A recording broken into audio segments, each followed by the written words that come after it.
नमस्कार, मी वैष्णवी. आपण पाहत Indian TV news. Indian TV न्यूजच्या बुलेटिन मध्ये आपले स्वागत आहे. चला तर नजर टाकवायच्या काही विशेष घडामोडींवर. हल्ला प्रकरणात माजी कुलगुरू अशोक प्रधान अनुत्तरितच.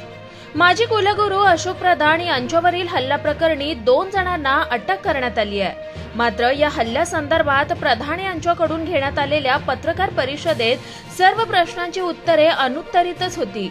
प्रकरण न्यायप्रविष्ट असल्याने आम्ही जास्त काही बोलू शकत नाही हे सांगून पत्रकार परिषद आटोपण्यात आली. हल्ला कसा झाला, तुमच्यावर कोणाचा दबाव आहे, 2-2 FIR कशाला, असे अनेक प्रश्न अनुत्तरितच राहिल्यानं पुन्हा एकदा या प्रकरणात जो गुन्हा दाखल झालाय या गुन्ह्याचं स्वरूप खरेखरेच आहे का अशी चर्चा पुन्हा एकदा सुरू झाली आहे. कल्याण पश्चिमेतील कर्णिक रोड परिसरात माजी कुलगुरू अशोक प्रधान राहतात.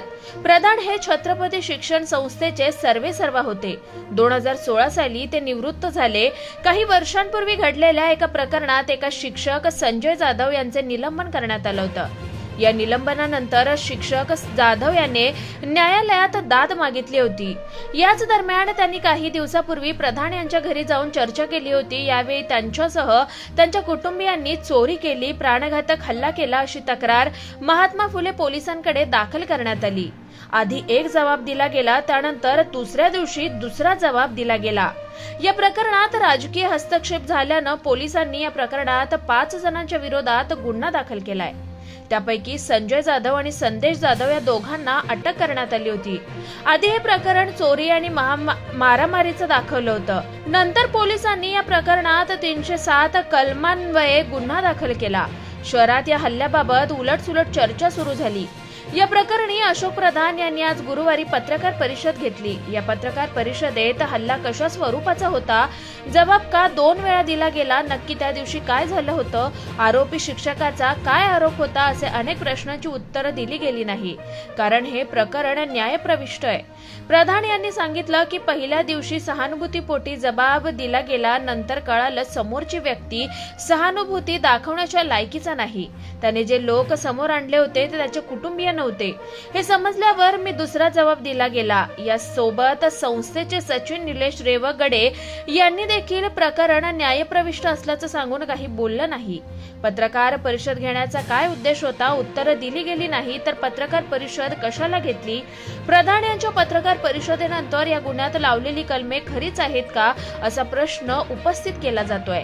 या पत्रकार परिषदेमध्ये कल्याण शहर प्रमुख रवी पाटील, नगरसेवक गणेश जाधव हे उपस्थित होते. Bureau report, Indian TV news.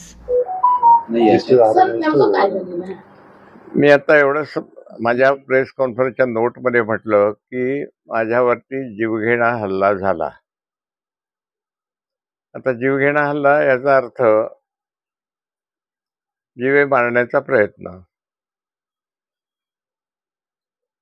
याचा उल्लेख त्याच्यामध्ये केलेला आहे. आता त्याच्या डिटेल्स ज्या आहेत त्या सांगाव्यात आपण असं म्हणता आहात. जीवघेण्या हल्ल्यात जे जे काही करायला लागतं ते केलं गेलेलं आहे. सर, 19 तारखेला तुमच्या घरी येऊन त्या जाधव यांनी हल्ला केला असं म्हटलेलं आहे. मात्र तुम्ही ज्यावेळेस प्रथम FIR दाखल केली त्यामध्ये फक्त चोरी केली आणि तुम्हाला दमबाजी केली असंच म्हटलेलं आहे. आणि दुसऱ्या दिवशी म्हणजेच 20 तारखेला तुम्ही पुन्हा जबाब बदललाय. त्यामध्ये तुम्ही असं म्हटलंय की माझ्या डोळ्यात म्हणजे त्यांनी मिरचीचा स्प्रे मारला, तोंडावरती उशी ठेवली आणि रिव्हॉल्वर दाखवून 20,000 रुपये लुटून नेले आणि मोबाईल देखील चोरलाय असं म्हटलेलं आहे. म्हणजे पहिल्या दिवशीची घटना तुम्हाला आठवली नाही, दुसऱ्या दिवशी आठवली. यामध्ये संशयाचा दबाव येऊन तुम्ही हा जबाब दिला असं म्हटलं जातंय.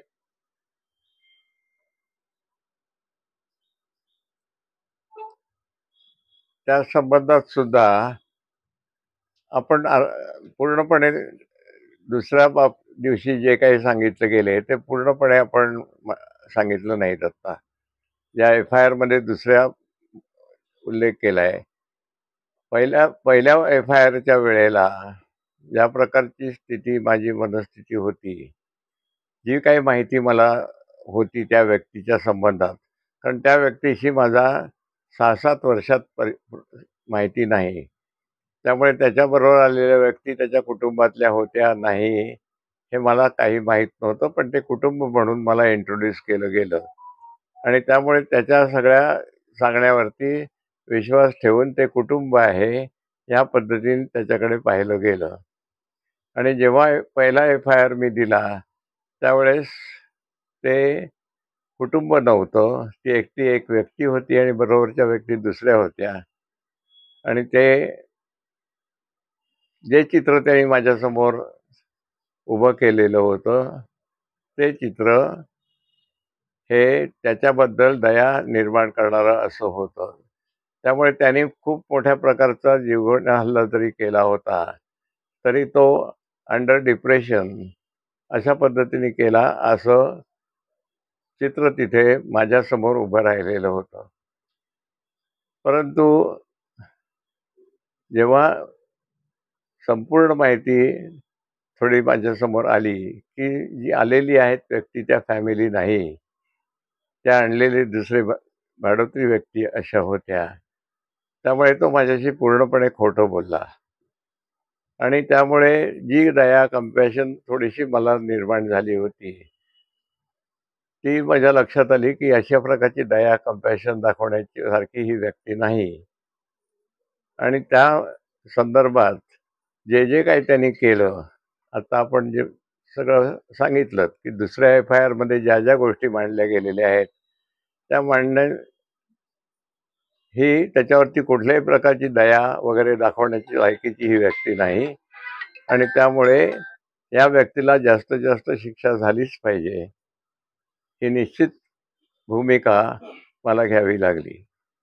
सर, आणि नाही, त्या 19 तारखेला तुम्ही असं म्हटलंय, म्हणजे 20 तारखेच्या FIR मध्ये असं म्हटलं की डोळ्यामध्ये स्प्रे मारलाय, होय. आणि मग तुम्ही पहिल्या दिवशी पोलिसांना हे का सांगितलं नाही? नाही, पहिल्या दिवशी सांगितलं. पहिल्या दिवशी FIR सांगितलं, मध्ये अशी कुठली नोंद नाही.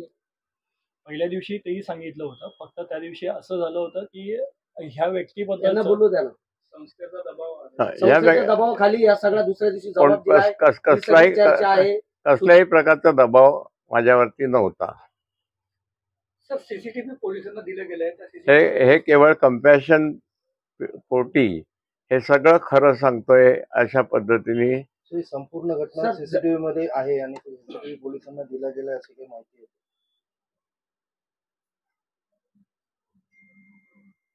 त्यामुळे जे काही दुसऱ्या दिवशी सांगितलं गेलं ते ह्या ही व्यक्ती बिलकुल सहानुभूती दाखवण्याच्या लायकीची नाही. त्याच्यावरती पूर्ण ही डिप्रेशनमध्ये हे बोलते आहे आणि त्यावरती मी जो विश्वास ठेवला तो विश्वास माझा त्यांनी संपूर्णपणे घालवला. आणि त्यामुळे मला त्याच्याविषयीची जी काही पूर्ण माहिती देणं गरजेचं आहे ती माहिती मी दिली. ती कुठल्याही दबावाखाली देण्याचं मला सर, असं असा एक मुद्दा आहे की जे संस्थेचे संजय जाधव जे आहेत त्यांनी अॅट्रॉसिटीचा गुन्हा दाखल केला होता संस्थेच्या काही लोकांवरती.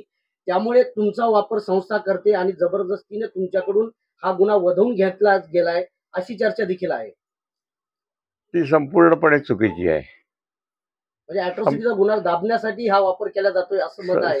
ती संपूर्णपणे चुकीची आहे. संस्थेशी माझा त्या संदर्भामध्ये कसल्याही प्रकारची चर्चा झाली नाही.